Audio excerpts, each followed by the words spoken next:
Hello, welcome back to our channel. In this video, let me show you how to search bookmarks on X. Okay, so first of all, let's go to bookmarks section. To do this, you want to tap your profile picture in the top left corner of the screen. Now in this menu, on your side menu, you want to see different sections, and let's go to bookmarks section specifically. So here you will see different posts that you have ever saved to your bookmarks section.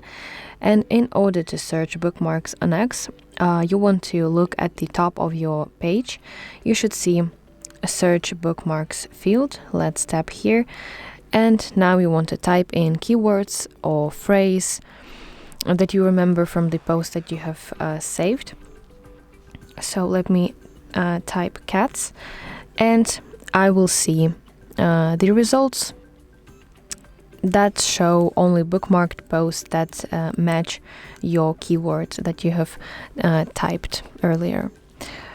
So yeah, that's basically how we can search bookmarks on X. I really hope that you find this video helpful, and if so, please like this video and subscribe to our channel to see more content like this.